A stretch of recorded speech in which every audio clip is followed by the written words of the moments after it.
Hello, and welcome to Masters of Divinity.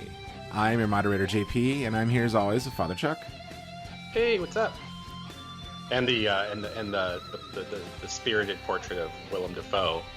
Saw you playing with a gull. Did you see? Did you tell me you saw Lighthouse? No, I've never seen Lighthouse. Okay. Matt saw Lighthouse. It's interesting. It's like the kind of horror movie that you're kind of like waiting for the horror to start, but it doesn't really come. You realize, oh, this is like it's very cerebral, that kind of thing. And then some existential horror. Yes, very much so. But the photography is really beautiful cinematography. See, that's the kind of movie where like I would love to make. I don't know make, but like I think it'd be great to see a movie that's set up like that. Mm-hmm. You know, real cerebral horror where you're not really sure if there's an actual monster. Yeah. You know, or whatever. And then in the final act, no, there's a Kraken, and it's just going to eat everybody in the lighthouse. I think that would be hilarious. Yeah. And awesome. Which is why the one horror movie that I absolutely need to see, and I don't know when I'll ever get around to watching it, but one that I need to see is Cabin in the Woods. Oh, I forgot you hadn't seen that movie. You would like that. Because I know a little bit about what happens at the end. Mm-hmm. And I have to see it because I have to see just how bonkers insane it goes. It is. It's fun. It's a fun movie. Because I heard it's more of a comedy than a straight horror film. Well, yeah. I mean, it's very Joss Whedon. Right. Well, I mean, it's got that tongue in cheek a little bit. Yeah. Yeah, where like the way that like Buffy played out, where it's both horror and comedy. Yeah, you know, it came out in that time when horror movies were still like, you know, not afraid to be dumb. Now they're very elevated. Right. A term that horror fans hate. But you know, they're very serious, and it's kind of funny because I have some friends who are like, you know, I'm kind of ready for horror movies to be dumb again. You know, let's go insane with it, which is funny because there's this new movie coming out that I really want to see called Shadow in the Cloud with Chloe Grace Moretz, and it's a World War II set horror film in a bomber. Right, and it's about gremlins. Yeah, it's a gremlin. So it's one of those. I've heard about that. It's one of those single location type movies. Mm-hmm. And yeah, I think it looks cool. It looks bonkers. Well, and done well, it could be kind of like Alien. Yeah, that's true. Mm-hmm. I was kicking around this idea, JP, once for would it be interesting to like adapt the story of like Alien, but tweak it to make it where it's about like a group of people on an RV road trip, and a roach gets into the RV, and it's just like a comedy dealing with like this. That doesn't sound like a comedy for you, though. That would be that's an actual horror movie for you. Well, considering that I one day since living here in Hawaii, I pulled into the carport of the house we were living in at the time, not our current one, but the one before. And I saw a massive, massive roach on the roof of the carport. I was like, I'm gonna kill it. So the only thing I could find was like this like 2x4 that we had outside, and I thought I could smack it with a 2x4. It like ran down the 2x4 and then flew at my neck and was on me. And it was like 11 o'clock at night, and I was running around the front lawn of my house screaming while ripping my shirt off because it was on me and in my clothes. And you thought you had him, but no. Oh no! This one, I swear, it looked at me and was like, "Nah, this is a defense mechanism." Yeah. He said, "Not today."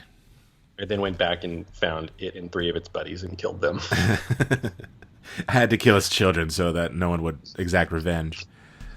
But no, like it would be, but like so, like for me, that was a horror experience. But to the observer, hilarious.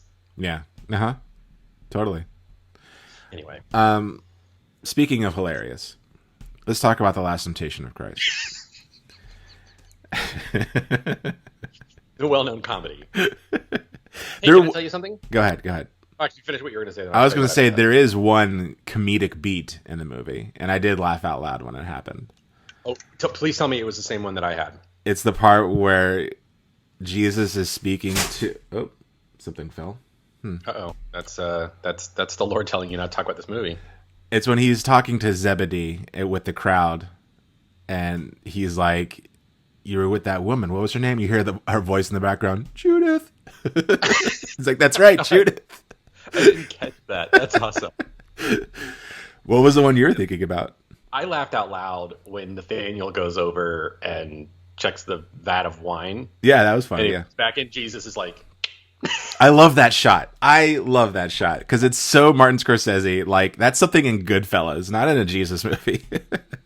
what I was going to say, speaking of Scorsese, it dawned on me while watching this. This is the first Scorsese film I've ever seen.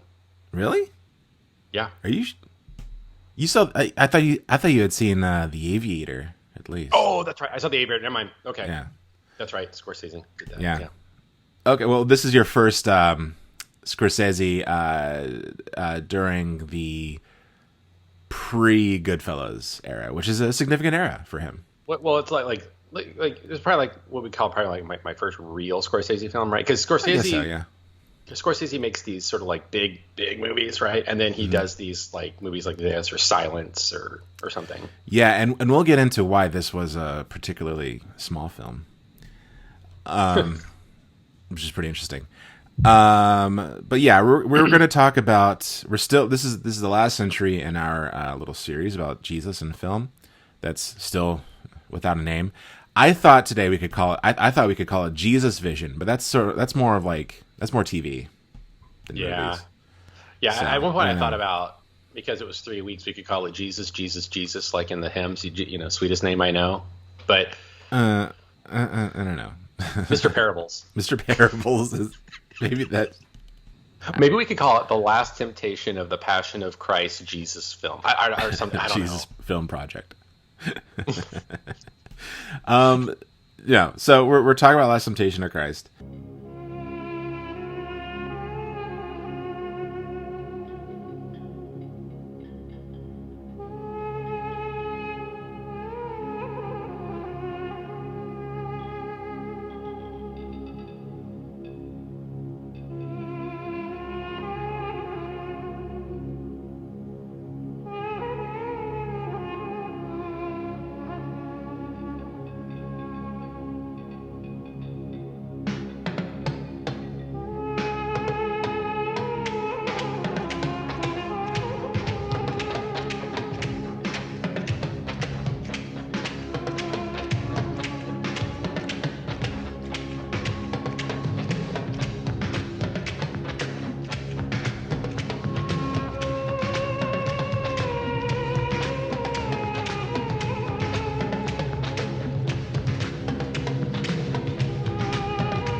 Martin Scorsese brings us a startling vision, an extraordinary story.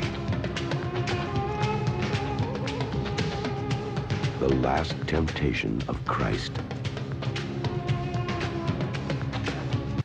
And I'm excited because I'd seen this movie, but I saw it a long time ago, and I kind of had it on as background noise. And I remember actually turning it off because I was very frustrated with the accents, which is so stupid. Like, come on, JP. Like, you know better. If Martin Scorsese wants Judas to have a Brooklyn accent, there's probably a reason behind it, right? Like, Yeah. but what is interesting about this, I know that you haven't seen. I knew you saw Aviator, and I know that you're not super familiar with Scorsese's work. I am interested to know and how you felt about the movie, and especially as it's kind of like a new Scorsese film for you. So we'll definitely get into that. Can we just acknowledge something? Yeah, go ahead. This is easily the best Jesus film we watched. Yes, very much, extremely so. It proves that Catholic filmmakers make better Jesus movies. 1000%, yes. Because no, Passion of the Christ is a good movie too. Yeah. But like we talked a little bit last week, I think it was about the cinematic Bible idea, like what movies we'd put in a cinematic Bible. Right. Yeah. Last Temptation would be one of the Gospels, Oh, totally. without a doubt. I could see that. That'd be great. Yeah, Especially the part where he starts doing the miracles. God, I loved that scene so much. That was a beautiful montage. Intense and awesome. But we'll definitely get to that. So I just want to know, like right off the bat, let's start here. I want to know about, how did you feel about how Jesus was portrayed in this movie as an Episcopalian priest? Well, did I say that right? Episcopalian priest or Episcopal priest? I still don't. Episcopal. Well, technically both are accurate because Okay. I'm a priest that is an Episcopalian, but Okay. sort of the proper term is Episcopal priest. All right, as an Episcopal priest, how did you feel about the portrayal of Jesus? Because you know what? Let me tell you, I'm going to start right off the bat. I'm going to say this. I tried looking for reviews on YouTube because I wanted to see if anyone made like a video essay, and I found a YouTube channel called Upon Friar Review, and it's two friars who like watch movie clips and talk about it, usually movies about Jesus, and they hated this movie. So I'm interested in your thoughts, particularly about Jesus. So this is kind of sort of a loaded answer that I have to give because I kind of have to walk through, like I can't be the sort of person that just, I can't just pop in a movie about Jesus and just be like, Yeah. Because yes, I'm an Episcopal priest with a theological education background, but I also went to an evangelical university and was formed in a biblical studies program in an evangelical university. And then I also grew up deeply Southern Baptist. This is, my first memory of this movie was related to my pastor, my church, talking about what a blasphemous movie it was, and during a call to boycott Universal Studios when it opened because Universal distributed this movie. I think I mentioned last week that my friend Chris, when I was a little kid, like he would like cover my eyes when we drove past the ET billboard at Universal Studios because like you should even look at it. And then the flip side of it is I remember early 2000s, I think, around the time of the Passion of the Christ, Relevant magazine did a whole thing, and then they sort of did the edgy Christian thing about like how the Last Temptation of Christ is like a really good Christian movie that we should be watching. And so, but they did it in such a way that it was like clear, like we like it because we're trying to be sophisticated artists. Yeah. Not like and sophisticated film goers. So it was more like the film Twitter Christian, like trying to push the boundaries a little bit. Yeah. So there was that kind of like edgelord, like, which is like the opposite of what Martin Scorsese wanted. Right. So this is the stuff I have in my mind as I'm watching the movie for the first time. And plus I sort of came into it thinking that the whole movie was depicting like an alternate timeline about Jesus. I actually did too. When I see the whole bit of him like making crosses and sort of being tormented, I sort of assume that we're coming in like after he has sort of like abandoned what he was called to do. All right. And that he's sort of struggling with that. But anyway, so once I kind of figured out what was actually going on and I've reflected on it, what I'm very fascinated with is the way that Jesus is, they really, such a weird movie. Really. It is. It's so weird. The way that it doubles down on Jesus as a flesh and blood dude, right, walking around. I'm fascinated by the fact that they chose to make the movie somewhat ahistorical, which I want to talk about that because I think there's a very interesting thing about. Well, I want to get into the whole conversation that we've had about all these movies around adapting the story to cinematic language because I think this is the most successful attempt at that of the movies we've watched. Yeah, and also it should be noted that it's adapted from a novel, right? By Nikos. Hold on. He's Greek. He's a Greek dude. I had it. I learned how to pronounce it. Kazantzakis. Not gonna work here anyway. Yeah, Kazantzakis. Nikos Kazantzakis. Yeah. Adapted by Paul Schrader, by the way. Right. So in the sense that like I took it as this is a Jesus. Well, this is the first movie that I think has ever seriously dealt with what is written in the Sermon to the Hebrews in the Bible, where it says that he was tempted in all ways like we are, yet without sin. So this idea of presenting Jesus as this man who is constantly afflicted with temptation. Right. And so therefore, I mean, and like, what are the temptations that we all are faced with? Doubt, right? Like the bit where Jesus is talking with the Essenes, and he's saying that, he's talking about his own sins, which was like, of course, I perk up, I'm like, what? But he says, but like, I don't steal anything, and I don't tell lies, and I don't do that. He says, but I feel pride.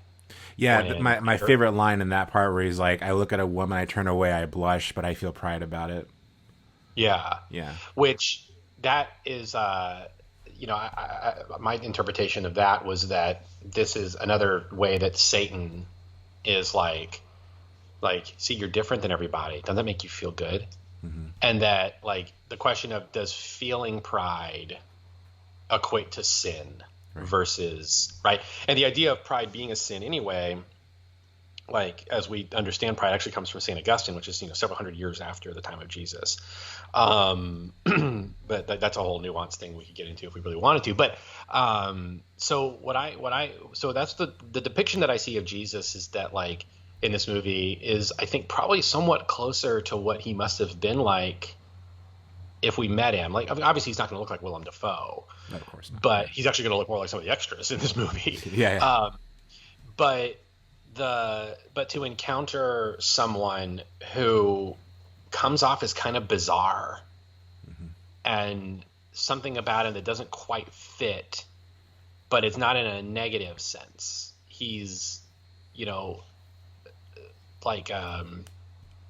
he's just sort of engaging with the world in a very different way than the rest of us, but in a way that, like, I can also still recognize myself, right? Because the tendency in a lot of Jesus movies is, of course, to make him very otherworldly, right? Yes. He's not part of this world, but that's actually, it's funny, like the Jesus film that we watched would try to purport that it's truer to the Gospels than the Last Temptation of Christ, but they depict Jesus actually as like an inhuman being. Totally. Yeah. Whereas this movie actually grounds him as a man, which to me takes the doctrine of the incarnation very seriously. Oh yeah. And I think, a lot of Christians are very, scandalized by this. But I think it's in some level truer to the person of Jesus. Maybe not more factual, but it's truer.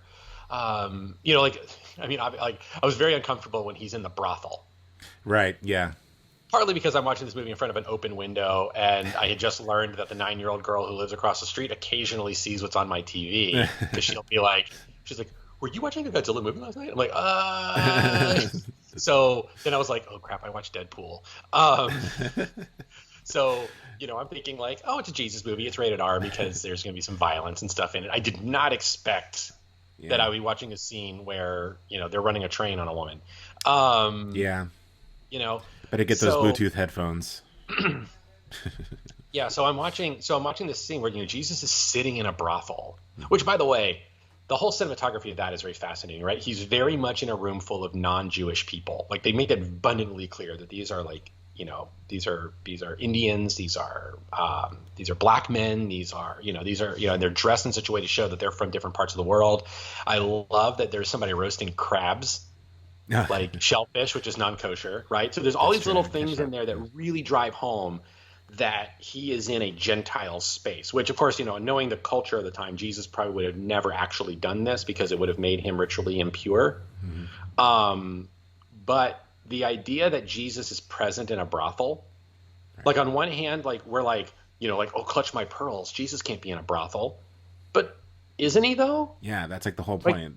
Yeah. Right? Isn't that? Yeah, that's like the whole thing about it. So that once it kind of dawned on me that he's in there, but he's not there to do what everyone else is doing. Right. And the fact that he's seeing Mary Magdalene not as an object of desire and lust, but he loves her in a way that's not romantic love. On some level, maybe a little bit, but it's... And there's a part of him that's struggling with that because of his human nature. Right. Yeah. And so the fact that, that there's like a very interesting sort of inversion of the Eucharistic words of institution, where like Mary Magdalene's like, this is my body. If you want to save it, here's how you do it. And she like grabs his hand and has him touch her. And he's like, no.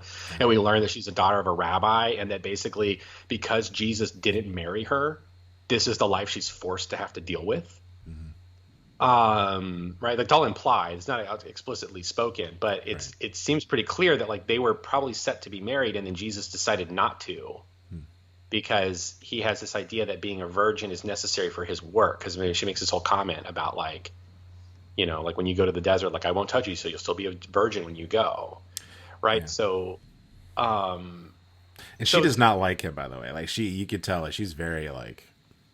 Well, she spits in his face the first time you see her. Yeah, it's kind of an interesting sort of relation that people aren't just like, you watch the Jesus film, everyone's so like, amazed, and they're just like following him wherever they want, they're just like they're following him wherever he goes. They're just like little puppies. And this one, they have like actual human reactions. Judas gets angry at him. He like beats him up. And Mary Magdalene spits in his face. Like these are real human having conflicted emotions about him. Right. And that on some level, like this has to be true of Jesus, right? Like he had to have been a complicated kid to grow up around. Right. He wasn't like Dracula, like enthralling people, Right. Because I have this pet theory that Jesus was asexual. Okay. Like when you read about the experience of asexual people, like to me that just sort of fits the profile of Jesus that's presented in the Gospels, and sort of helps make a lot of sense, right? Yeah. And like people are really like, they get really uncomfortable with the idea of asexuality. Like I went to seminary with very like open-minded liberal people who were like, oh, asexuality is a myth, it doesn't exist. Okay. And I so like the idea that you have someone who, because I read a profile on an asexual person years ago in like some online thing. It was an asexual person kind of explaining like what they deal with and the way that they were saying that's like how much of the world just doesn't make sense, like entertainment doesn't make sense to them, because right, like they realize how predicated on like sex and lust and everything it just doesn't apply to them, so they just sort of don't fit with television and movies. Like it just doesn't resonate with them. And so like I think about that like with Jesus, right? Jesus had to be something like that. He had to, he was to lack of a better term, he's a queer person, right? He didn't fit the status quo, what was expected of you. And I love that this movie goes out of its way to point that out, right? This whole like Jewish expectation of him having to have been married and procreate, and the fact that they make regular jokes about the fact that because he's not married, there's something wrong with him. Right. And that he won't just settle into that domestic life, and because he won't do it, there's something wrong with him. Like that one great line where the Pharisee says, see, this is what happens when you get married. The semen gets backed up in your brain and you start saying crazy stuff, right? Amazing. Because these are sorts of things that people actually do say in the real world about people. I know. And what it reminded me of is like knowing Martin Scorsese's background, basically grew up on the streets of New York with an immigrant family. That's like something like a Jewish mom would say, right? Like in Bronx or something. Well, it's what people would say things about like Catholic priests. Yeah, right. Like, why would you become celibate? That messes with your brain. Yeah. Mm-hmm. Yeah. So I mean, just I like this kind of. I don't want to use the term grounded because it's such a co-opted word, but that's really kind of. He's a very earthy Jesus. Mm-hmm. I'm glad you brought that up, because that's all. I mean, that's all interwoven into the film, very purposefully, and that I did a lot of research about the film. Well, not a whole lot, but enough. And what really drew Martin Scorsese to make this movie was that the idea that this writer Nikos Kazantzakis. Look, Nicky K. It's Nicky K. Okay. Yeah, Mr. K over here. He was presenting Jesus as, he was taking Jesus as both fully divine and fully human. So when you're fully divine, you're fully human. Like, how would there not be a conflict? How would there not be things like doubt? Like, these things would like fight amongst each other. I have something written down here. So he was struck by the fact that, most Jesus films, Jesus is usually represented as purely divine, and that in this movie, human nature can't accept that Jesus is all divine and all human at once, until, of course, his last moment when he dies on the cross. If the human nature fights divine nature, then the human nature is suffering and struggling like we do, and feels pain, feels doubt and temptation, and he has to like overcome that human nature in order to do do the divine. That's kind of like the premise of the movie, and I feel like a lot of people approach the movie as like, oh, it's about Jesus like just as a guy. No, because my pastor growing up used to talk about, I can't remember one sermon when I was young, he decried the movie by saying that, like, he's depicted as being just like, there's no divinity in him, and it ends with him on the cross, not resurrecting. And like, you're watching the movie, but like, obviously he had never seen the movie. Yeah. If you watch the movie, you realize, no, like, this movie has some, Jesus straight up says, like, I am God, multiple times in the movie. Right. And like, I mean, there's the whole montage where he's actually performing miracles, and that's right. Like, first of all, I love that scene. I love how it's shot. The part where he's like casting out demons. Mm-hmm. I love the way that shot, those like pans and stuff. And then, just like, I mean, and I also love like, I want to get into what I love about this movie. Okay. I was kind of like you, where I thought that the majority of the movie was supposed to take place like with Jesus leading like some kind of revolution as opposed to dying on the cross, and really kind of surprised at how much of it was like, oh, this is just like a fictional account of Jesus in the Gospels. Because I mean, it says it at the top of the movie. This is a fictional account of Jesus, right. Not a historical account, not a a dogmatic account, just a fictional account.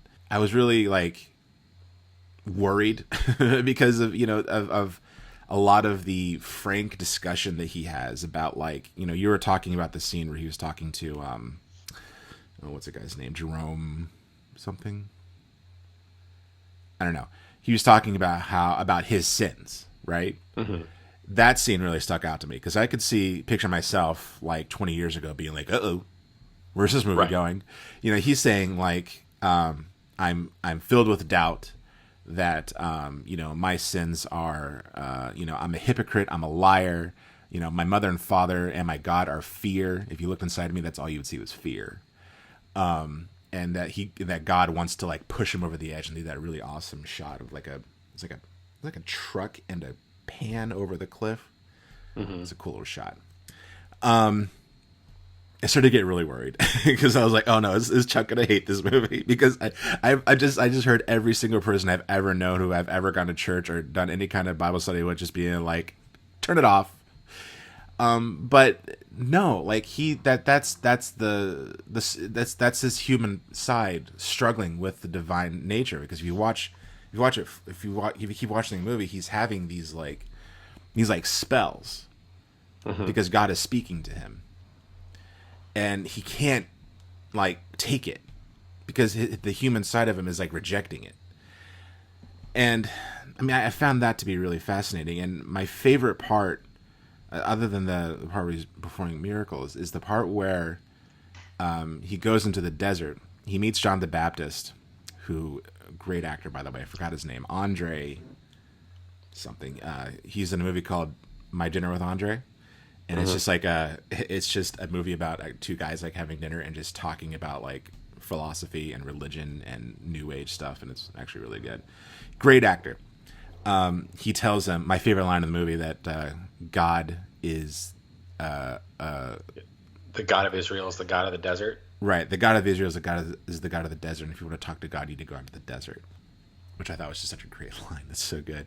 So he goes down to the desert, and the part where he's like drawing the circle around him, and he's basically just saying like he's which is a perfect circle, by the way. Oh, that's true. Yeah, a perfect circle. Hey, is that where the band? No.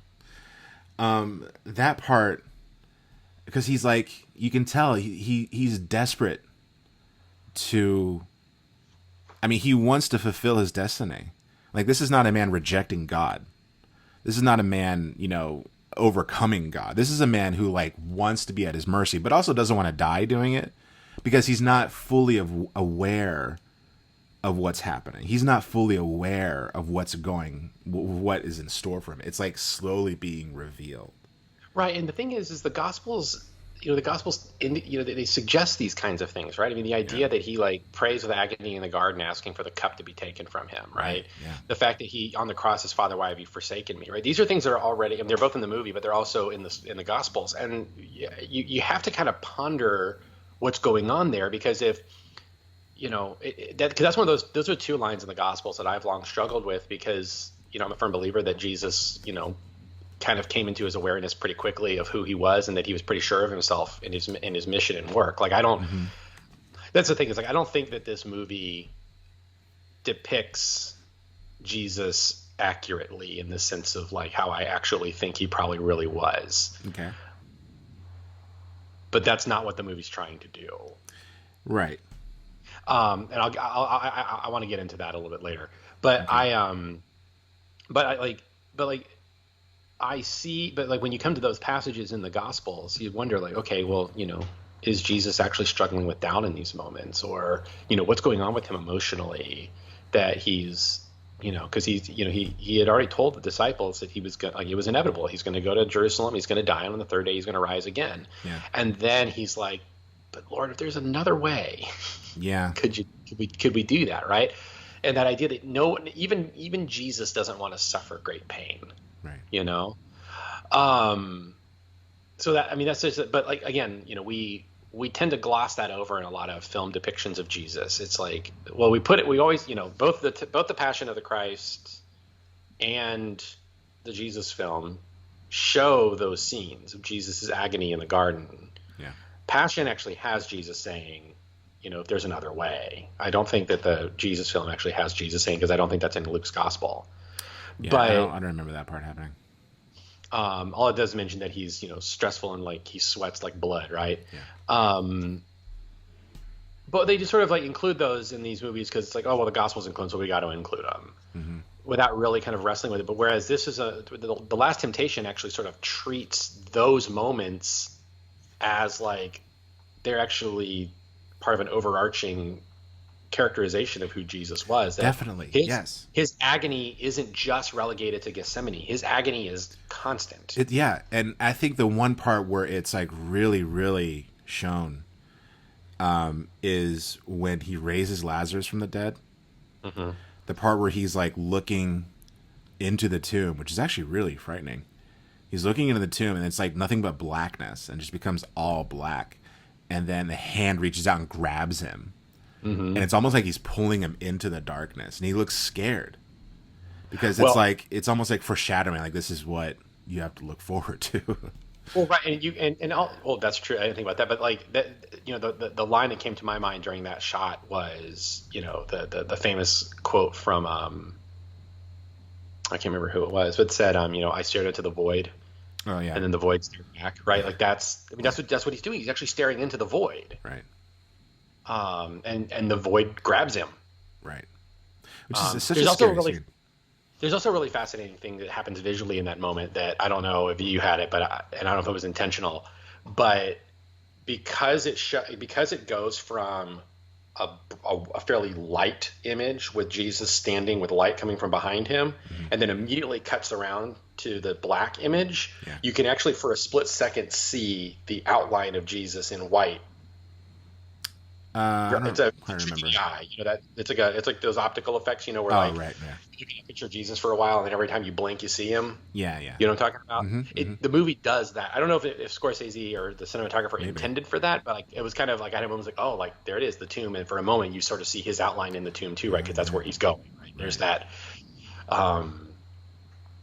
It adds a little bit of context to, they don't really mention it, but Jesus wept, that short verse. And it's like, I was always taught that he wept because, he loved Lazarus, but maybe he's crying because he's like, this is all foreshadowing. This is the path I'm on. Right. And I get to bring Lazarus back to life. Am I going to be brought back to life? Yeah, well, and the way that, and this is also one of the cool things to do in the movie is that they depict things happening kind of out of order. Right. So like the Lazarus scene, right? Jesus weeps before he resurrects Lazarus in the Gospels, right? Because it's, oh, look how much he loved him. But this movie has him weeping as he's hugging Lazarus after he's resurrected him. Right. Which, like you said, communicates something a little bit differently, which allows you to kind of look back at the gospel and say, oh, is Jesus' weeping actually more anticipatory, right? And that gets into the conversation I do want to have in a bit about how this translates the story to cinematic language, because it makes more, like, if you just depict a dude crying before he opens up the tomb, what does that mean? It's on the nose, really. Like, it's emotional. Like, it's... Yeah. But if you do it the way that we did, that they showed on this cinematic depiction, it kind of allows that meaning of that scene to come through a little bit more clearer. I think it becomes functional. Yeah. But you can go ahead and talk about that if you want. If you want to talk about that. Yeah. So, because we talked about this last week a little bit more with with the Jesus film being something as the guy was attempting to make a movie that translated to, as a translation of the Bible for cinema, right? But that wasn't what he did, right? He did a dramatic reading of Luke's gospel and filmed it. That's what that was. Yeah. This actually, Scorsese, I mean, of course, yes, he's adapting a book. So that's one thing you have to keep in mind. But there's so much going on. Clearly, this is somebody with both, Paul Schrader has a Calvinist upbringing. Scorsese has this rich Catholic upbringing. So they're clearly drawing on their experiences of their own, their own complicated relationships with their faith, their respective faiths, and putting that into the film, and really effectively, I think, translating the story of the Gospels into a cinematic language. The one line that kept popping through my head the entire time watching the movie comes from a theologian by the name of Gerard Laughlin, English theologian, who's big work in the field of queer theology. He in his first book from 1999 called Telling God's Story, it's about the Bible. It's one of the best theology books I've ever read. He's addressing a liberal Episcopal bishop by the name of John Shelby Spong, who was always trying to be kind of an edgelord, and really, really great criticism, because Spong was the one who helped popularize the ideas that Mary was raped by a soldier, Gabriel, perhaps, and that Jesus and Mary Magdalene had to be married. Doesn't make any other sense for her to be there. And Laughlin's great because he criticizes both of this, where he says that, Spong, in his attempt at trying to be feminist, has the story direct us to men rather than the gospel account as it's presented, where we get women who are disciples and faithful people in their own right, and they don't, as he says, where there is, Spong wants to insert a man where there never had been one before, which I think is a really cheeky reference, a cheeky line. But but anyway, noting that Mary Magdalene for him is a full-on disciple of Jesus, not just a groupie, right? But Spong and others and more liberal-minded people want to try to make her a groupie, whereas the Bible does not present her in that way at all, and that's our own invention. Anyway, that's all backstory to say this great line that Laughlin has. He says, our choices are, our choices about the Gospels are, we have the story that's presented, or we have another story. We're either talking about the story that we have, or we're telling some other story. And so I thought about that line the entire time I watched this movie, because there's so much remixing going on. There's the question of, is Scorsese telling the story that we have, or is he telling a different story? And my conclusion to this is that he's actually telling the story that we have. This is the gospel story. This is the story of Jesus. It is true. It is fairly true. I'm not going to say how, but it's fairly true to the person of Jesus, as presented in the Gospels. But in order to convey that truth, the story had to be adapted to work in a cinematic medium. And I think it was very successfully done this way for us to see, at least wrestle with the idea of who Jesus is, right? Which is what the Gospels are attempting to do. But again, we found with the Jesus Film Project, just slapping the Gospel of Luke onto a screen doesn't translate the same way that working within the medium that we get with this film does. And so we come away with, I think, it's a piece of devotional cinema.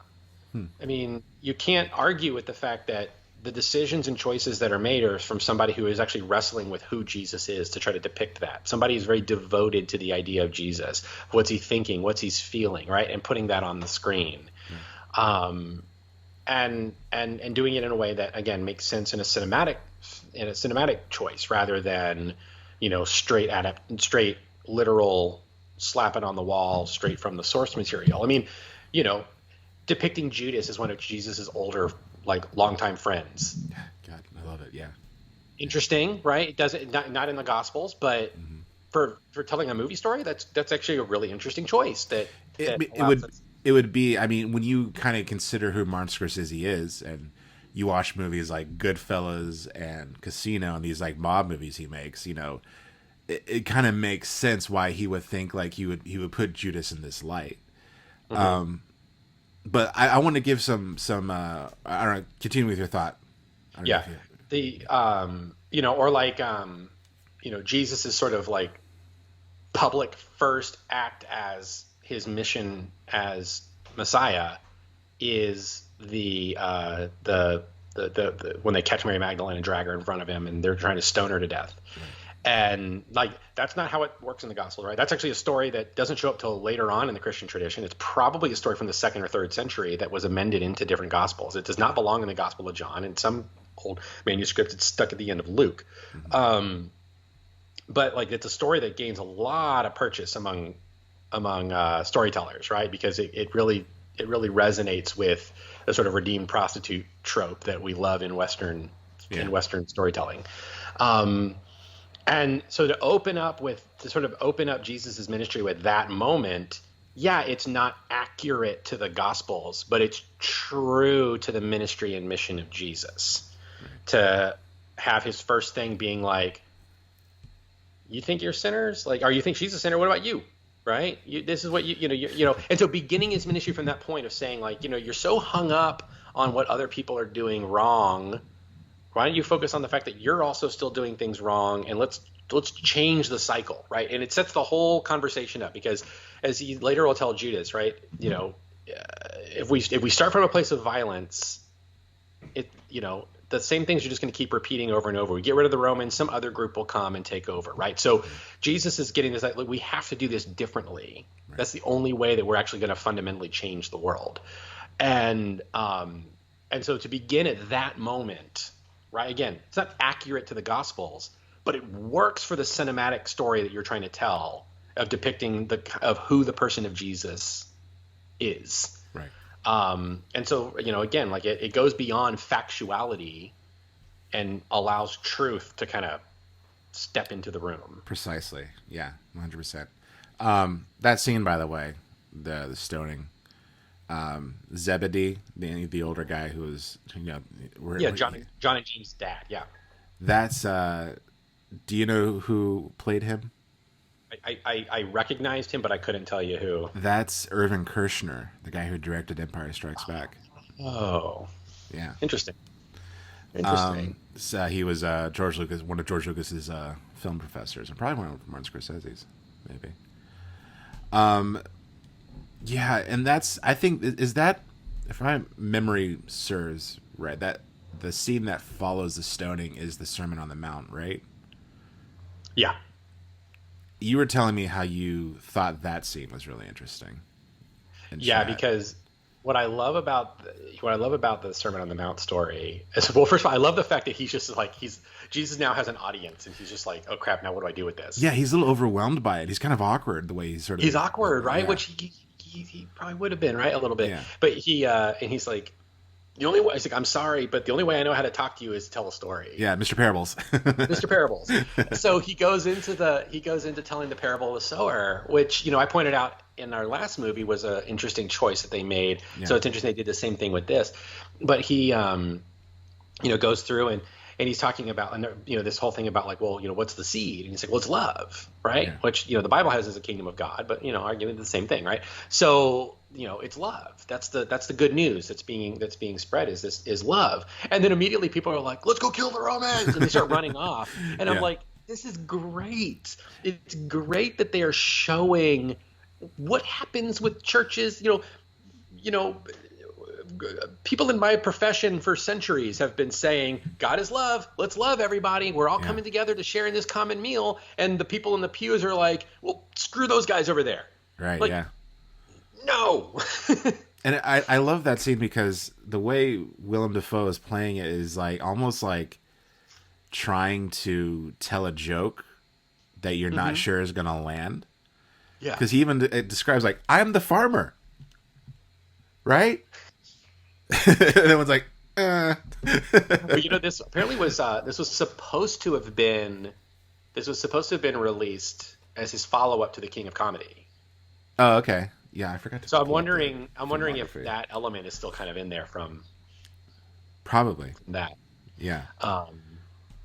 But yeah, I love the Sermon on the Mount scene in this movie because the Sermon on the Mount, scholars are pretty much in agreement that the Sermon on the Mount was probably not one sermon that Jesus delivered.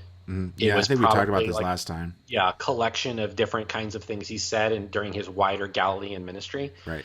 And so so they don't have the Sermon on the Mount in its entirety in that scene, but they have they sort of play the greatest hits, right? Yeah. I like that the Beatitudes are great, right? And the way they show up kind of naturally, where he says, like, the people that are sort of laughing at, like, look at this guy's crazy stuff he's talking about, right? Which, that's another thing I love about the movie, is the way they depict it. It's like, we've seen this guy before. We've seen messiahs before. We've seen these people. It's another one of these loonies. And so they're all laughing, and he's like, well, you're laughing now, but it'll change. You'll be mourning soon. And, and I almost cried, actually, at the moment when he walks up to the woman in mourning clothes, and he says, oh, you're mourning right now. And he gives her a hug. To me, that was like, that's Jesus. Right. That's Jesus. He's not just going to talk at her. He's going to say, you're mourning now? And he embraces her. Right. And he says, well, blessed are, in the future, because blessed are you for your mourning, because that means that now you've got God to comfort you. And blessed are the meek, because you're the ones who actually get to inherit everything. I mean, I just love the way it's very hopeful and inspiring. Yeah, and that's another thing that kind of sticks out to me about that scene. The way he's interacting with him, again, it just feels like Martin Scorsese is really tapping into what it was like growing up with a real community with neighbors and stuff, and he could kind of, it felt like Jesus knew who these people were because they lived down the street, right? And I think that he can capture that really well. Well, I love the scene. That's why I love the part the comedy beat I was telling you about Zebedee. Yeah. It was like, who's that woman you're with? Judith. Yeah, Judith. You're with Judith. Yeah, everybody knows. Everybody knows what your business is, right? Because, that's because now that I live in a community where my windows are open all the time and you have kids and neighbors running around, everybody's really close quarters. Yeah. When I yell at my kids, everybody knows. Right. So the idea that your neighbors know that you're philandering with Judith. You're not hiding that. You think you are, but you're not. Right. I love that when, speaking of just Jesus' followers, I love that they regularly, there's that one great shot where there's that severely crippled person crawling around with them. All right. And they show all these just you get to see, first of all, I love the chaos of the people following John the Baptist around, and then those people also following Jesus around. And I love how Judas, I think it was Judas, comes up to him and is like, so these are the soldiers, these are the people that we're going to do all this stuff with. Right? Woodstock 99. Yeah. I love that. But just as an aside, I love that all the disciples, there's no moment where they have costuming that's sort of setting them up, to try to show oh, that's Peter and that's they're there. Right. They're just dirty dudes. Yeah. I actually had to look up who these people were and who they were playing and stuff. Yeah. And a good amount of IMDbing. Yeah, I love Nathaniel. Nathaniel's my favorite disciple in this movie. I did too. He's great. Constantly talking about his sheep. Yeah. do you know who that actor is? He played the big guy with the beard in The Abyss. Okay, yeah. Yeah. He was the one that had the I think he was the one that had the mouse. I don't remember. Yeah, the guy in the mouse is a little skinny dude. But Okay, how about a real quick moment? Harry Dean Stanton appreciation. Hell yeah, dude. Harry Dean Stanton is Paul. Tarsus. Yes. He murders Lazarus. Yeah, that was weird. That was because that's in the touch. Gospels. It mentions that they plot to kill Lazarus. Really? I don't remember Yeah. that. No. I mean, Paul. The thing is, it's funny is they depict. It's again cinematically. Yeah. Right. If you know anything about Paul, you know that he was, he talks about himself in the New Testament as having been, a persecutor of the church. He's this radicalized person, right? So he's a terrorist. I mean, that's how Paul talks about himself. But if you know Paul historically, he was probably a kid at the time that Jesus was running around. He was probably in his own rabbinical school. He probably never actually saw Jesus when he was running around on earth. But he studied under some of the great teachers of his days. A very educated, really educated, probably like somewhat upper crust dude. Them having Harry Dean Stanton play him as like a dirty assassin is an interesting choice, but it works true to the character of Paul. That if you want to depict him in this movie, is you want to show him as a guy, like when you have him later in the street corner or in the courtyard, preaching about the risen Jesus, which is another great scene in the movie, by the way. Yeah. To have him doing that and talking about like what an awful person he was, well, showing him as the dude who paid Judas, contracted Judas to go kill Jesus at the beginning of the movie, to have him as sort of like the guy who's running around telling all these zealots to kill these people, and then also having him kill Lazarus. Yeah. Like, again, right within the limits of the 2-hour or 3-hour runtime that you have, like it's a great way to depict the character. Definitely. And that's why it works as a cinematic adaptation. It's not scripturally accurate, it's not historically accurate, but it's still true, I think. That's a good jumping off point. I hope we put a pin in Harry Dean Stanton because I would love to talk about that scene again. That's a good jumping off point to talk about Judas, because I feel like that's a very important role in this movie. I think Martin Scorsese himself is himself fascinated by Judas. Betrayal is a very constant thing in his films. I know it was You Broke My Heart. Well, no, that's Francis Ford Coppola. Oh, that's right. That's Godfather. But no, yeah. It happens in Goodfellas too. A lot of betrayal happens in Goodfellas. A lot of betrayal. Oh my God, the movie Casinos, all betrayal. But I have this book called Conversations with Scorsese that my friend Lisa sent me after I had my little stint in the hospital. And he talks a good bit about Last Temptation of Christ in this movie. It's like basically just like a conversation with Richard Schickel, who's a film critic. So he's talking about Judas in this little passage I want to kind of read to you, Chuck. Okay, so he says, let's see. All right, so he and Richard Schickel are talking about Judas, and Martin Scorsese says, "There's no doubt that was the key. That's why I thought it was so interesting in What's-His-Face's book that Judas is almost the hero. The whole concept was that the betrayer, Judas, was the key player, because if there is to be a sacrifice, and if there is to be this extraordinary redemption, then everybody around Jesus is part of a plan. Nobody's to be blamed. Nobody's to be cursed. It's all got to happen. And by the way, Judas, you're the one who's going to have to be the fall guy. He's the only one Jesus can trust, so he's got to betray Jesus. And make him understand that he would be damned for the rest of eternity as the worst person in the world." Yeah, and I will say, part of our fascination with Judas in the Western world as a character largely has to do with Dante, right? Dante is the one who depicts him as being in like the deepest circle of hell, right? It's like him and Brutus, or like him, Brutus, and one other person, right? The only three people in like the 3 people that just constantly being chewed on by Satan. Which the Gospels, the Bible, at no point depicts Judas like that, right? They never. I mean, they depict him. I think at one point he's referred to as a son of perdition, right? But he is. The Gospels tend to actually portray him more as a guilt-ridden, like he's unscrupulous, he's a deceiver, but in the end he's guilt-ridden over what he's done. there was that Gospel of Judas that was uncovered, which is a Gnostic book that purported that Judas actually knew the full story, right? And it's clear that this guy is drawing on those kinds of traditions for the last temptation of Christ. Probably. The whole idea that Judas should be punished because the people who look at the story, the way Judas is depicted by Dante, which a lot of people assume is the Christian version of Judas. Yeah. That sees it as sort of unfair that he should be punished for all of eternity because he did the thing that was necessary for human salvation. Like, I think that's a fair criticism. Mm-hmm. For the record, I don't think Judas is in hell because I kind of don't know. I don't think that anybody's in hell. Right. Or he's not going to spend an eternity there. I don't think I got a chance to talk about my little theory about Judas, have I? I don't think so. I don't believe you have. So that I basically see him as like the Neville Longbottom of Jesus. Okay. Do you know what I mean by that? Like, if you know the Harry Potter story, he was supposed to be like the chosen one or something, if Harry Potter had died.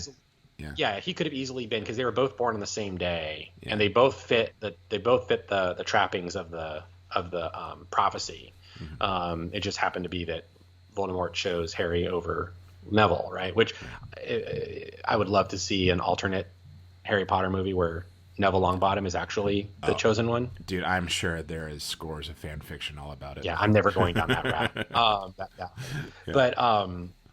But anyway, no, because the reason I come up with this is a few years ago, I was, when I was living in Boca Raton, I was very attentive to the fact that I lived in a Jewish community, and so when I would do my sermon prep and everything, I would draw a lot more from the Old Testament just to make sure, because it's, obviously Christians have had a very complicated relationship with our Jewish, as we would say here in Hawaii, Jewish members of our ohana. Yeah.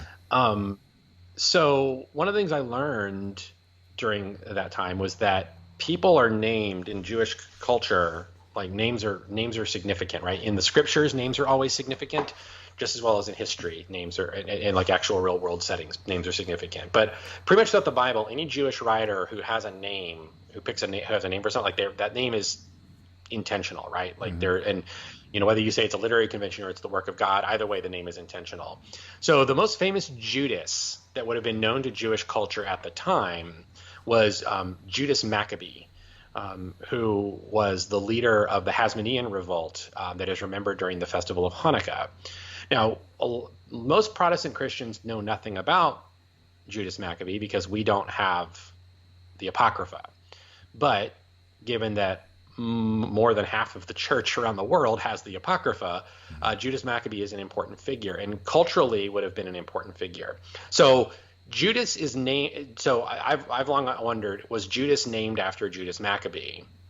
Considering that Judas is depicted consistently as a zealot type figure, I think that there's enough grounds to suggest this is my little take on Judas. Okay. What if Judas saw himself as a messianic figure?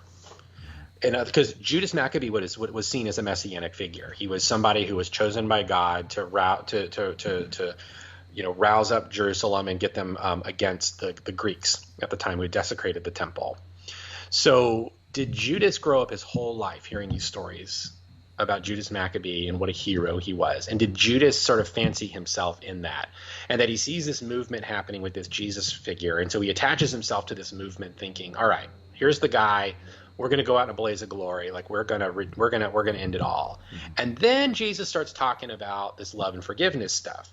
And then Jesus starts talking about how, he's got to die. And don't worry, I'm going to raise again on the third day. And Judas is like, no. This guy's got like a suicide pact. Like this guy's got it wrong. He's done something wrong. And on top of that, like he's just bringing down the ire of the Romans on us. He's not actually going to transform or change anything.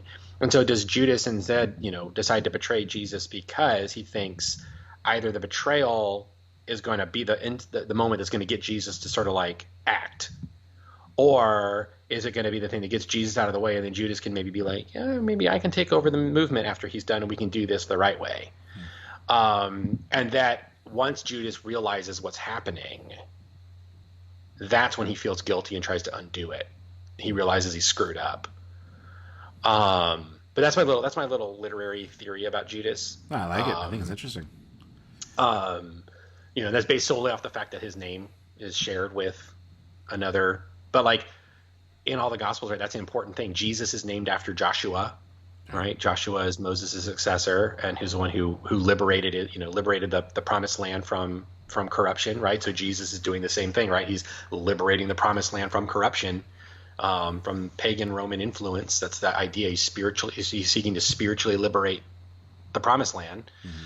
So, and then on top of that, Jesus' dad is Joseph, who is in Matthew's gospel depicted as in very similar capacity to Joseph the dreamer, because Joseph has dreams, winds up in Egypt, all these kinds of things, right? So there's all these motifs that are going on in the Gospels with these names. And so you have somebody named Judas who betrays Jesus, and he's named after the guy who was like the most recent messianic figure that they would have known. Like, I just don't see that as totally coincidental. Right.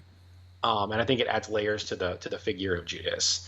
I don't know that I buy the idea that Judas was just some like completely corrupt, evil person. I think he that he just wanted 30 pieces of silver. Yeah. Right. And that's led to some really messed up anti-Semitism, right? Yeah. I mean, because, Judas is also a word for Jew, right? It can refer to a Jew. And there's been some scholars out there who wonder if later Christian tradition has sort of given him this name to like, he's like the bad kind of Jew, because he's the Iscariot Jew, not the other kind, you know what I mean? Or whatever. But there's also an interesting theory. But I love Harvey Keitel's portrayal of him. He's just so like gritty, working class. Yeah. I love that they took the time to show him actually fighting Romans. Yeah. Just like brawling with them. That was so cool. Mm-hmm. I loved it. And I love the relationship he has with them. The first time we see them together, he beats him up. He beats up Jesus for being weak, he said, or because he's building crosses for the Romans. Yeah, that's one thing we haven't even mentioned yet. Yeah, I know. That's Jesus' job as carpenter is that he makes the crosses for the Romans. He's been conscripted by the Romans to build crosses. Yeah, and he carries the crosses for them, which I thought was interesting. Which I think any other person would probably. I think an unsophisticated view would be like, "Oh, that's on the nose." Like, well, I mean, it's supposed to be like he's not trying to sneak one by you. Like it's all kind of everything is supposed to be revealed to him. That's like the whole point. Mm-hmm. Well, and the first shot we see of Jesus is he's got scars on his back because he's whipped himself, right? So he's in that sort of like, self-flagellating kind of phase.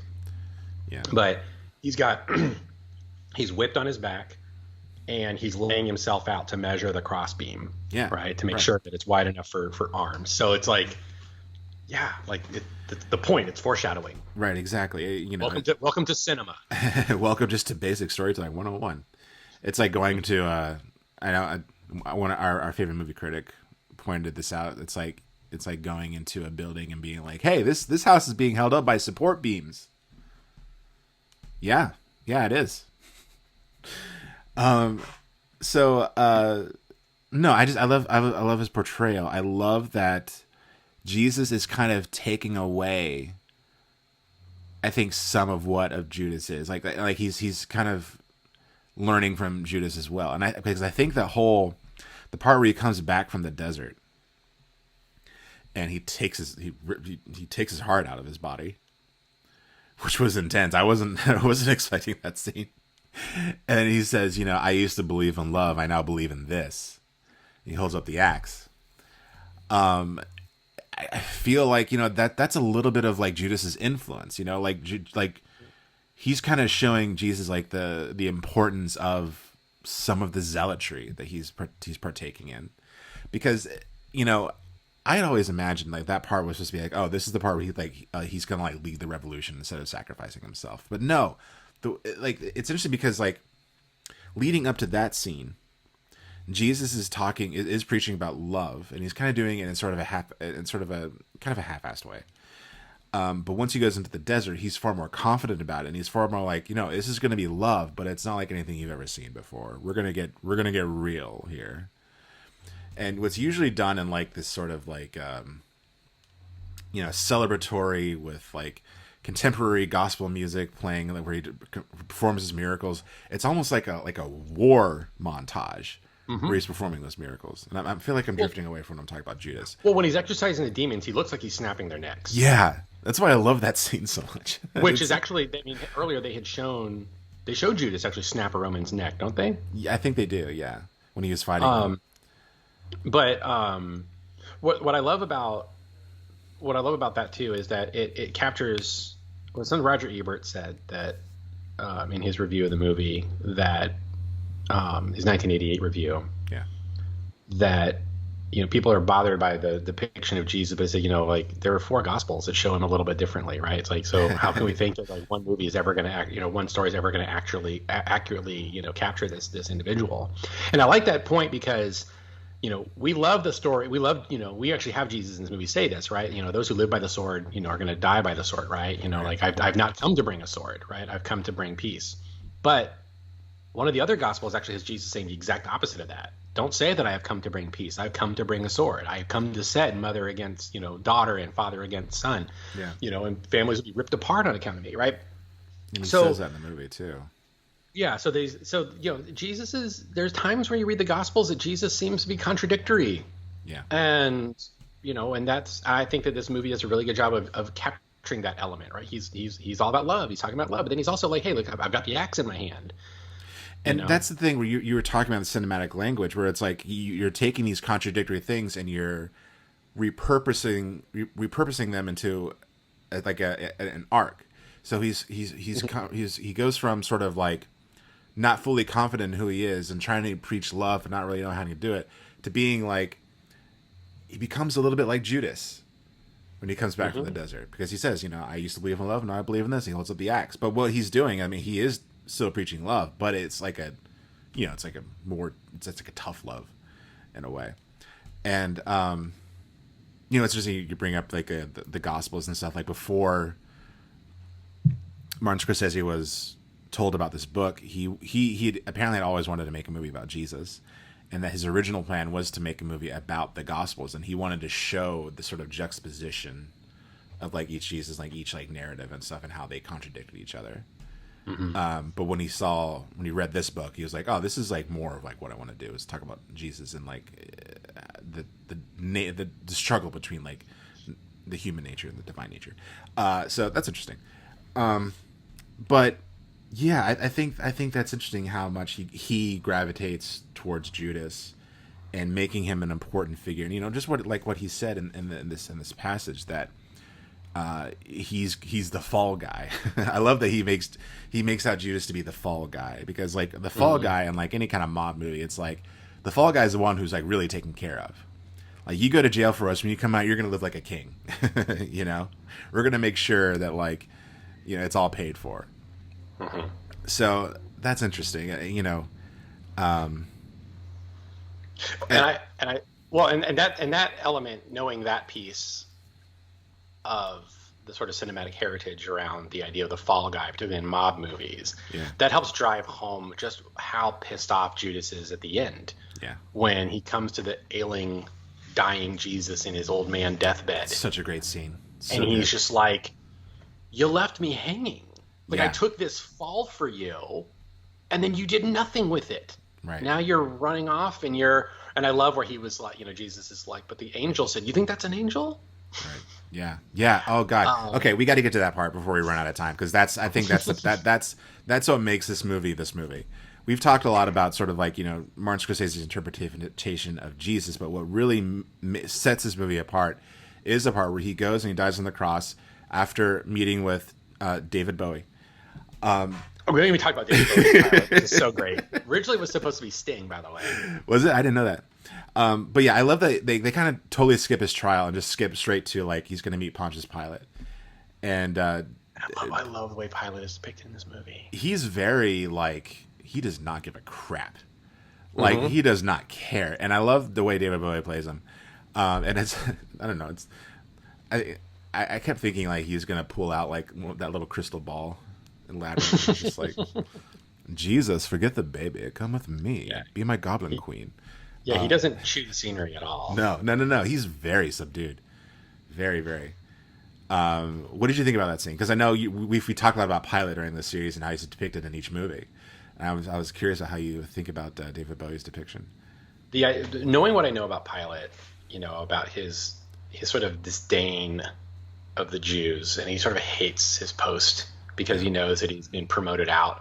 To have David Bowie depict him as like, why am I being? He's like messing with his horse. Yeah. Like he can barely be bothered to talk to Jesus. He's just sort of like, oh, now you're not talking to me. He's like, you really should say something, right? But he feels so put upon. Like, really, we're doing. He's like, I really don't care. Like, let's just. And I like that they don't go through the whole thing about where, like, this attempt to try to make Pilate sympathetic or whatever. He's just like, fine. Like, I cannot really be bothered with this. This is a really trivial matter among you and your own people, and like, right, and it's also kind of like quietly, making sort of sly fun of him, like, oh, of course your kingdom's not of this world, right? It's not here, of course it's not, yeah, and but the line that I love is the way they interpret they reinterpret Golgotha, because it's called the place of the skull, and a lot of art depictions make it where it's like a hill that looks like a skull, yeah. But his thing is like, there are 3,000 skulls up there, and I wish that your people would go up there and count them sometime, because maybe they would learn something, but probably not. Great line, such a great line. That's that Paul Schrader Calvinist friggin' yeah. That's and that other line is, you're almost more dangerous than the zealots. Yeah, I love that, because it's just, but like love, murder, it's like either way you want things to change, and we don't want them to change. Yeah, and I mean, just one little like 5-minute scene or whatever, and it really sets up the entire political struggle of what's going on with, right? Like, the fact that Pilate's statue is, or I guess it's Caesar's statue, not Pilate's statue, but like Caesar's statue is around, and it sort of hangs over all the scenes and stuff. But it, that the only real interaction with the Romans is that one scene with Pilate, and it says more than any of these other movies we watched that have tried to like browbeat you with the message. Yeah, says. Right, and so he becomes he gets crucified, and that's when, I mean, this is when the movie goes off the rails. Like this shows up. This is the last temptation of Christ, and of course, this is where we find out the last temptation of Christ is, if life is a gift that God gives you, then the temptation would be for Jesus to take that gift, to be a normal person. And can I two things I want to talk about here. First, I want to say I knew that it was coming. Yeah. Because the sort of the storyline of this movie been spoiled for me a long time ago. Right. I knew it was coming, and I was still like on the edge of my seat, being like, "What?" Like as she's pulling the nails out of him, like, "What?" Like this is really like I was still shocked to see it. The other is, I just want to take a moment to appreciate the real deep cut ways that they depict Satan in this movie. Oh, definitely. First of all, right, like the Bible is, the Gospels have, Satan quoting the Bible at Jesus as a way to sort of convince him to give in to these temptations. So to have Satan being like, of course you don't know it's Satan, right? I was saying like, oh, it's just like with Abraham and Isaac. Mm-hmm. The way that he was spared, like that's what's going on here. Right. And it's like, which is a great inversion, because theologians have used that story as a way to talk about the crucifixion for a very long time, as a way to say like this is a foreshadowing of the cross. So like that's a deep scholarly thing that they're doing with that little bit. Mm-hmm. But the other thing is going back to the other instances where Satan has appeared, right? First we see the snakes, and you're like, oh yeah, there's Satan. Voiced by Barbara Hershey, who plays Mary Magdalene. Yeah. But then you've got the lion. Aslan, right? Which you could make the comment of Aslan, but you could also think, but our enemy, the devil, goes about as a roaring and ravening lion. So like that's an image that can go either way, right? Lord is a lion, the devil's a lion. Both images are played up in the Bible. But the one that got me was the friggin' pillar of fire in the wilderness. Yeah. Holy crap! Like that's the image that God guided the Israelites in the wilderness, is a pillar of fire. And so for Satan to appear as like the class, it was right, especially right after John the Baptist, is like God's, Israel's God is a God of the desert, right? And then, of course, but don't worry, but be careful. God's not alone out there, which is another yes, that's a good one. Yeah, line.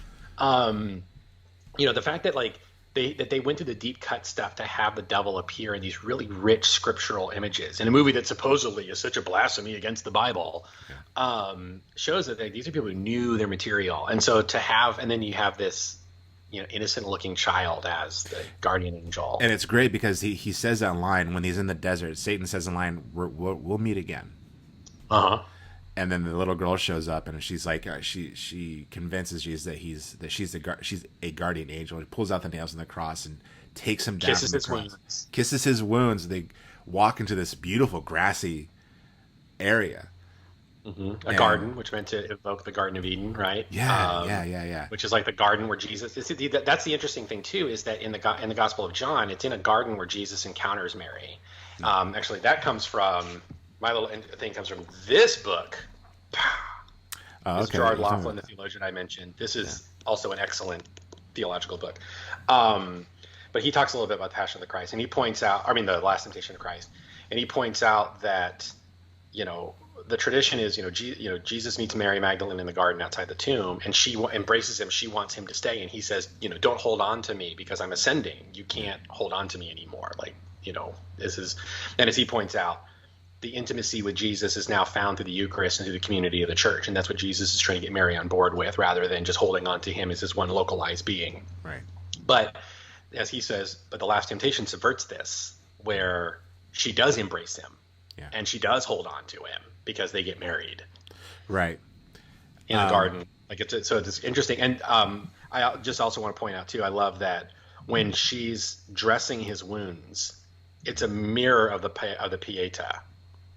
What is that? That's the Pietà is the famous statue from Michelangelo where Mary is holding Jesus as he's been taken down from the cross, and it's been aped in so many comic books. That's right. Yeah.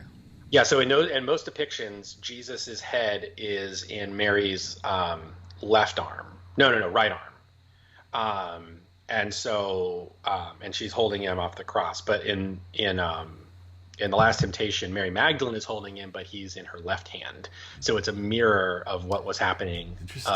So I just thought, my art mind was like, oh, that's cool. Yeah. So she's dressing his wounds, and of course, that scene, which is of course I think the one reason why everyone got so mad at this movie. Has sex because they have sex because they're married and they want to have children and families.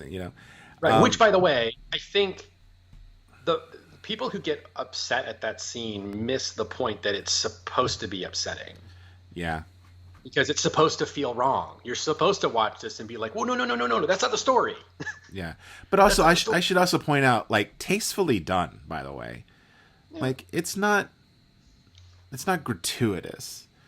Right. I think Martin Scorsese knew what he was doing. He wasn't going to make it graphic or whatever. It wasn't like Wolf of Wall Street. I would love to sit down with Willem Dafoe and just be like, okay, what was going through your mind being like, okay, I'm playing Jesus while having sex. Yeah. But the scene is, it's so fascinating. And then what I didn't know that this happened, that Mary Magdalene dies. Mm-hmm. Killed by God, I think. Am I... That's what the angel says, yeah. Yeah, well, that's what the angel tells her. Because she's I forgot what she was doing. But she looks up, and then just a bright, brilliant light just fills the screen. And that's how you know, she was killed somehow, some way. I don't know. And then he moves on and marries... Mary and Martha of Bethany. Mary and Martha of Bethany, right. Which is interesting because the tradition has long been to conflate Mary Magdalene with Mary of Bethany. And I think that when they go into town and meet... Paul. Yeah, he meets Paul, and that's when he finds, Paul is basically like, I invented this. Yeah, because he's preaching about... The world needs it. Yeah, he's preaching about how Jesus died on the cross and then was risen again. He was like, you're lying to these people. He takes them aside. He's like, you're lying to them. You can't tell them this stuff. And he's like, no, they need this. They need the resurrected Christ. Which interestingly enough is, in the long run, that whole bit from that moment to the end of the film is actually a pretty strong repudiation of Gnostic Christianity, because the Gnostic Gospels had what was called the laughing Christ, Jesus who laughed because he wasn't actually on the cross anymore, like it was some avatar that appeared as him or whatever, right? And they kind of indicate that in the movie as Jesus walking away from the cross, that people are still looking at the cross, like they're still jeering as though they're seeing something happening on that cross. And so the fact that Paul then basically I invented this story to, because people need the resurrected Jesus, it's sort of like it's sort of characterizing sort of the scholarly debate around the Gnostic movement and what the Gnostics were doing and how they were saying that Christ didn't actually resurrect. It appeared as though he resurrected. But either way, right, the conclusion is people need that. They need that story. They need to know that Jesus didn't remain on that cross. Right. And then ultimately, right, the movie concludes with, no, it actually played out the way the Gospels depict it. And so it winds up, like I said, becoming a pretty strong repudiation of the Gnostic of the Gnostic belief. Yeah, I love the way Harry Dean Stanton is delivering that speech to Jesus, because he's being very gentle about it, because you can tell he probably does believe that he's talking to Jesus. Yeah. Because he's like I don't, because he even says, like, I don't care if you are Jesus. What I'm doing is way more important than what you've ever done, if that's the case. And I just found it so good, and Harry Dean Stanton's so good. He's so good. Well, and I love too the way that alternate reality that thing plays out, is it shows that like stuff's still going to happen regardless, right? Like there's still going to be a message about Jesus out there, except in this case it'll be a lie rather than the truth. Right. And then the other is that the Romans are still going to destroy Jerusalem in the year 70. Yeah. It's still going to happen. So kind of Jesus looks in and realizes that it's things are going to play out differently, just wrongly. Right. And so the way the whole thing concludes is Jesus is on his deathbed as an old man, and then there's John and Peter who kind of visit him. It's Peter, Nathaniel, and Judas. Nathaniel, right? I love Nathaniel. Yeah, because the reason I know it's Nathaniel is because he says, Nathaniel, you were the best shepherd because you never had any sheep. Right. Yeah. All along he was like, I'm worried about my sheep. Where are my sheep? Turned out there were no sheep. But then, I love the confrontation he has with Judas. Judas is the one that really dresses him down. Well, and that's the other piece I wanted to bring up about, we talked about the appearances of Satan, but the way that God speaks to Jesus in the movie, it's always through like a disciple, right? John the Baptist speaks to Jesus. God speaks to Jesus after the temptations in the wilderness by appearing as John the Baptist just before he dies. When Jesus is in his agony in the garden and he says, Lord, take this cup from me. It's an apparition of Andrew, I think, who shows up and hands him the cup. Right. So, and then at the end, the truth about what's going on is revealed to him through Judas. So I love the idea that, because Jesus at one point when he's drawing the circle in the wilderness, he says, I want you to speak to me in human words, not in signs. Right. Yeah. And so when God does speak to him in human words, he uses humans to do it. I just think that's and that to me affirms what the church is all about, that God speaks through the leaders and figures of the church. And so the conclusion is actually, this is a very orthodox film. Yeah. And so I forgot. I completely forgot what Judas told Jesus. Aside from kind of pointing out like, hey, that's not an angel. Like that's. Well, he basically says, you were supposed to go to the cross. Right. That's what you told me. You were going to change everything. He says, people are dying outside, and he says, you've changed nothing. It's very apocalyptic. As he's dying, like Jerusalem is burning to the ground. Yeah. And he goes outside to just kind of watch he crawls outside, just to watch the mayhem. And I love, by the way, too, that whole extended sequence is filmed in like Roman ruins. Oh yeah. So no building is complete. Like when he goes to Mary and Martha, like it's as though they're living in rubble. Yeah. So that kind of gives this like offness to it all, right? It's not complete. It's not a complete vision. It's man. And of course. And then we get the final scene, the final shot. He says it's accomplished. That's and the film gets exposed, which works so well. It's great. And then you get Peter Gabriel's Easter bells playing, which I think was so great. The resurrection bells. Yeah, Peter Gabriel's music is so good in this movie. It's great. I love that last shot of that movie, man. Like when he says it's accomplished, and the camera stays on him, and you just see like life leave him, and just the combination of like the music, which is like that sort of wailing music. That's like an understatement. It almost reminds me of like the music from like The Shining, or 2001: A Space Odyssey when they find the monolith for the first time on the moon. And then you have the look on Willem Dafoe's face, and then you have the film basically being destroyed, the celluloid being destroyed in the camera for being overexposed.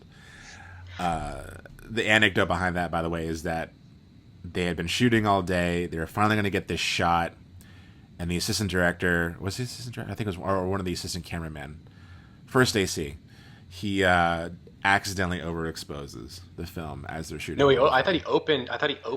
Well, that's what happens when you open camera. it. Yeah. You open the camera and it overexposes the film. Gotcha. And and he was like, we just ruined the entire shot. And I know Martin Scorsese he was just like, who cares? We'll figure it out. And then he saw it in the edit and it was like, oh, this actually works. Like, this is actually really cool. Because it is cool. It kind of reminds me a little bit, maybe being kind of pretentious saying, it reminds me a little bit of like in 2001 Space Odyssey when I forgot the character's name. Crap.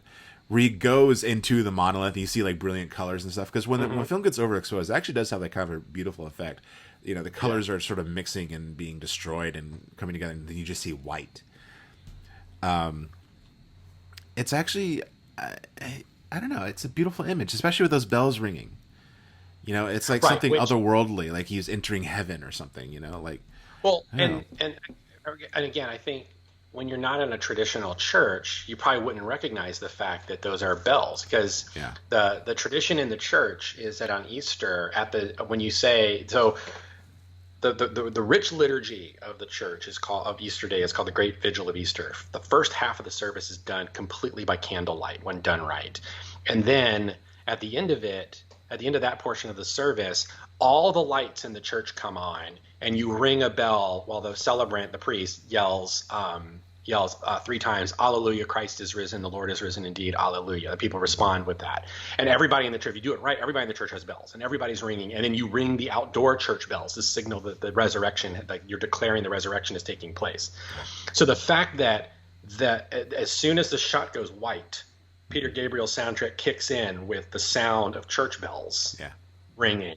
That's like, oh, that couldn't be more clear if you know your liturgy tradition, like that's the resurrection. So back when all my pastors were like, oh, the movie ends with him on the cross. No, it doesn't. It actually ends with the resurrection. It just happens off camera, but it's implied, right? That's the point of it, is it's supposed to tell you that you know where the story goes from here. Right. You don't need to show that, I guess. But yeah, it's showing that, you know, the divine part of himself had won, that he'd overcome his human nature at that point. The big payoff, right? Because that's how cinema works, and that's why it works so well. Yeah, he overcame all the temptations. Right. Yeah. So just give me some general thoughts. Like, is this like a? Are you really interested in Martin Scorsese now? Are you gonna add this like some of your top films? Like, I want to know like I woke up this morning and told my wife. Unfortunately, she didn't get to watch it with me last night. So I woke up and I told her, and I said, "This is easily one of the best films I've ever seen." Wow. I am like 85% certain I'm going to buy the Criterion Blu-ray. Cool. I really want to as well. I want the poster. The poster is awesome. Oh, the one with the thorns in the red background? Yeah. Yeah, that's good. Yeah, I mean, this is, I really want the Criterion because I want to watch, what extras and stuff they have about the movie. Yeah. I'd like for Kano to see it again. I mean, it's not like a movie that I'm like anxious to put back on again because, it's long. It's a 3-hour movie. Yeah, it is. So in terms of like Scorsese, right? Like, yeah, sure. I mean, he's a great director. I probably should see more of his movies. But in terms of like, I mean, this movie kind of maybe has ruined me on Jesus movies because I really don't know what else. The other Scorsese religious movie I really need to see is Silence. Yeah, I think so. I haven't seen that one. The thing is that I love the book. I've read the book several times. It's from a Japanese Catholic author, Shizuka Endo, which is considered one of the great novels of Japan. Silence. The thing is that the book is brutal, and so I can only imagine that the movie is also brutal. Yeah. But it deals with the similar themes because I don't know if you know the story. It's Jesuit it's about missionaries in Japan. Portuguese Jesuit missionary who is sent to Japan before the Meiji Restoration, so when Japan is completely isolationist. And at the time the shogun was executing anyone who was Christian because they're trying to make sure that there was no Western influence in the land, right? The only Christians that were allowed in Japan at the time were Dutch, and they could only have like a presence in Nagasaki. So this guy has gone through to like Kyushu or whatever. Anyway, the story goes, the shogun finds out they're all Christians. He arrests them all. But what he's doing is he's actually torturing the villagers and letting the priests, the Jesuit priest, sit in his cell. And he's basically telling him, if you apostatize, I'll set everyone free. And so he's got this icon of Jesus, and he basically says, it's called Fumi, and he says, you have to step on it and stomp on it and renounce your faith. And if you do that publicly, I'll let these villagers go. And so, and the whole thing is this priest sitting in this cell, wrestling with the fact that is it the more Christian thing to renounce his faith for the sake of these other people, or should they all suffer and die? And he's waiting for Jesus to appear to him, and so it's dealing with the whole spiritual silence in that moment of despair. So like I really want to see it, but I can only imagine it's got to be a brutal film to watch. Yeah, not like a cathartic movie. It's like not like it's like putting on Schindler's List or Passion of the Christ. Well, I mean the novel ends with a degree of catharsis, so I would imagine that the movie has it too. But it's just one of those ones where like I just don't know. But yeah, I think though that this, like I said, this has ruined me on Jesus movies. I mean, I really want to see the last days in the desert. Oh yeah, I do too. But it could just all be downhill from here if we keep doing this series.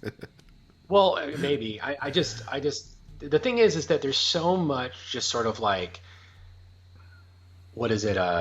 Roger Ebert referred to other Jesus movies as like sentimental, inspirational gift cards. Yeah. And I think that's a pretty accurate thing, right? They're a lot of these movies are dreck, right? They're not, like Passion of the Christ is good because there's risks involved, right? It was a risky film for Mel Gibson to make, but it's a brutal film. It's tough to watch, and I don't know that it is as like cathartic and inspirational as some people want to make it out to be, right? Yeah.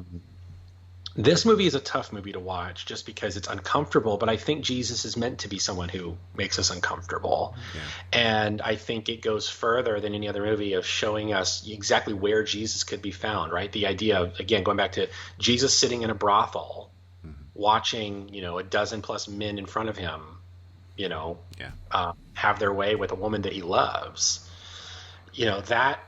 That's a very spiritually accurate thing, right? We would all sort of in the abstract say like, yeah, God watches us in these, watches all of us in these kind of the depths of our brokenness or whatever. But then when we put it on camera, oh, you can't show that. Well, why not? Yeah, it's a weird thing. And I think it's something that I feel like I experienced growing up as evangelical, is this like always kind of trying to tell me in a way to make it more appealing to me that like, oh, the Bible is actually really violent. There's some really crazy things that happen in there. Oh, cool. Let's put it in a movie. No, you can't. No. It's like, well, what are we doing here? Like, I mean, are we trying to just be comfortable? Do we want everything to be sanitized? I feel like what people really want is like a Marvel version of like the Gospels. You know what I mean? Yeah. Yeah, no, that's totally what they want. And someone probably will give that to them. They're going to be like, oh, this is the best Jesus movie. It's super clean. It's not challenging at all. It's accurate. But, same way people talk about Marvel movies. I will say, though, that I don't think, like, The Passion of the Christ is the more recent big Jesus movie, but I don't think it has generated nearly the level of discourse that this movie has. And like Roger Ebert said, he's like, this is a movie I walked away from thinking about Jesus. Right.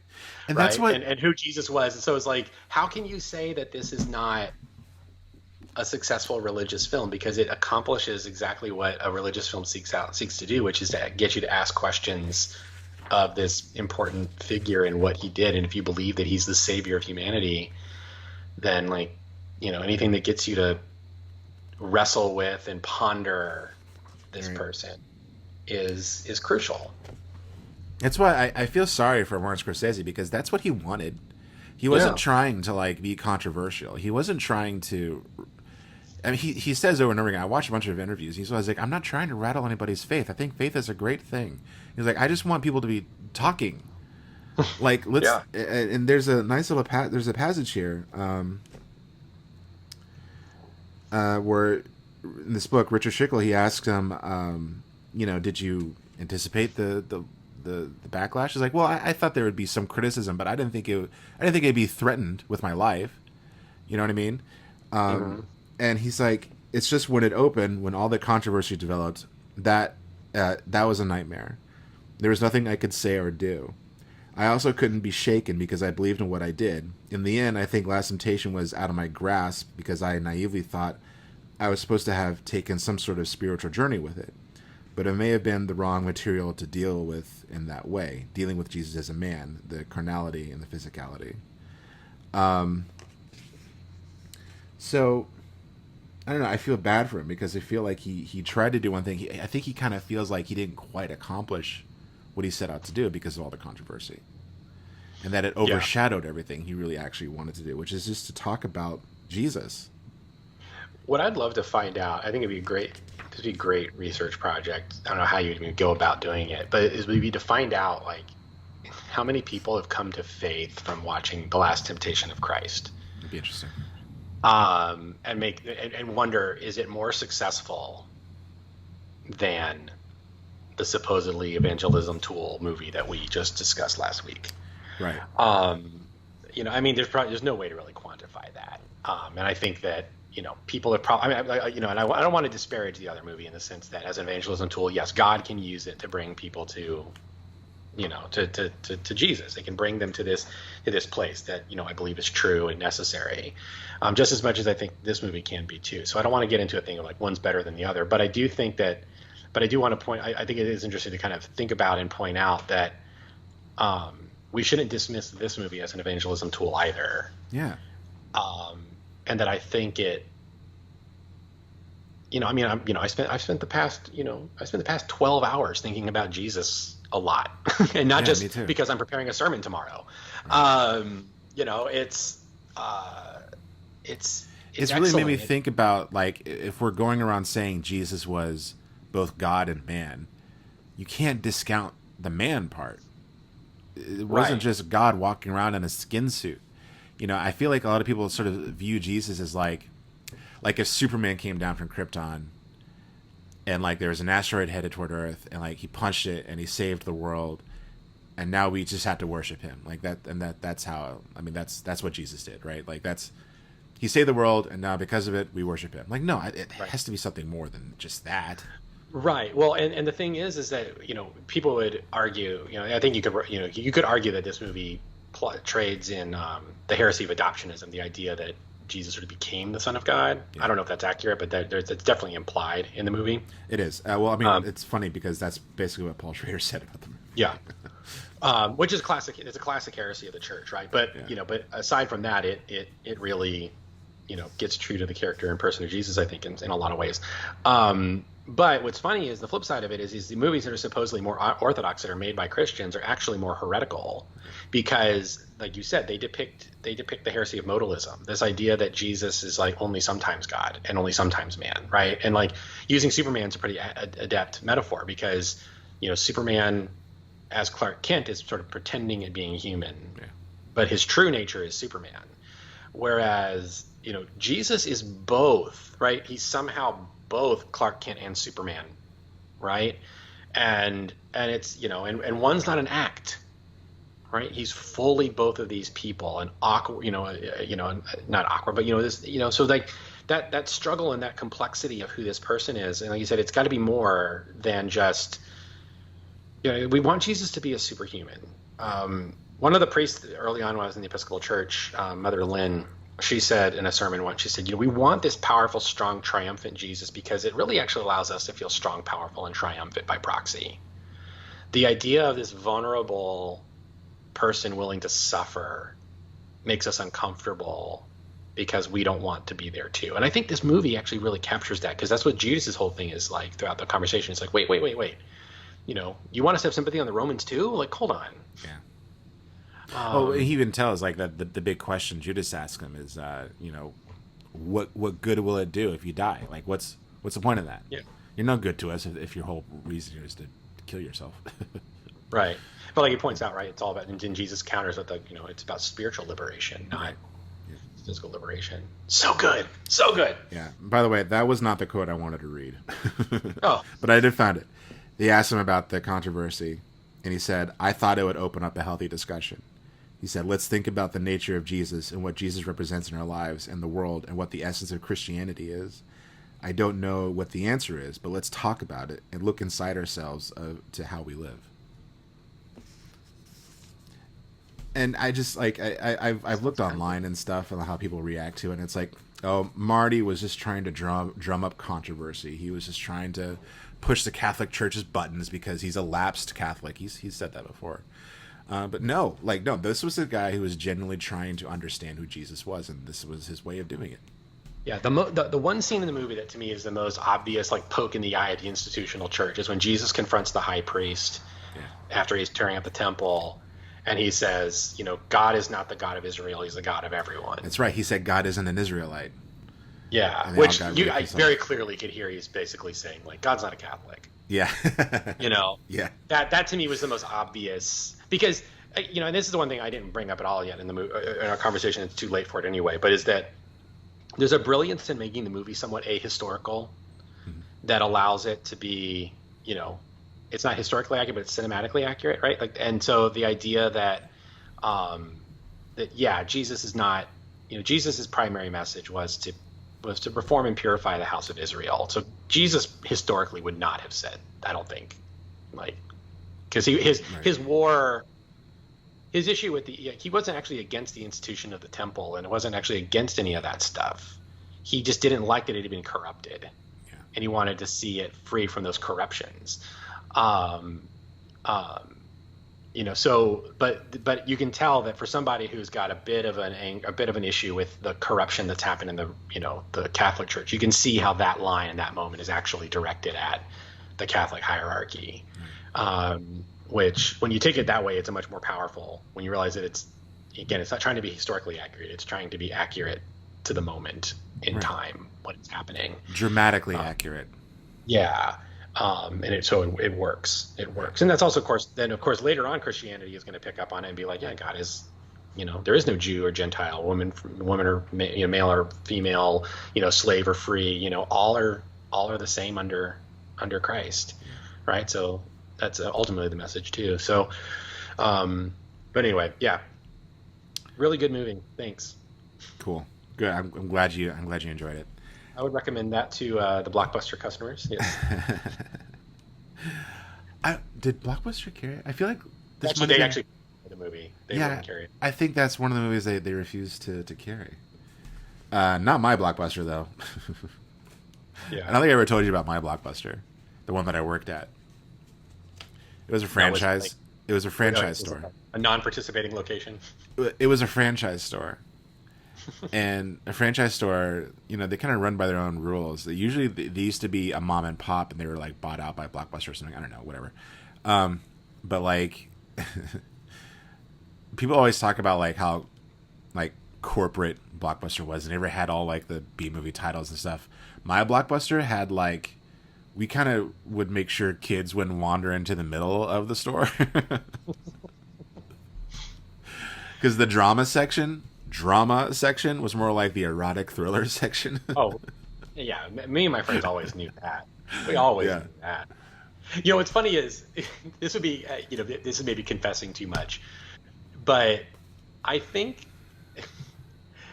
in my early teenage attempts at trying to see nudity on television, I wound up getting exposed to some really great independent cinema. Yeah. That's pretty funny.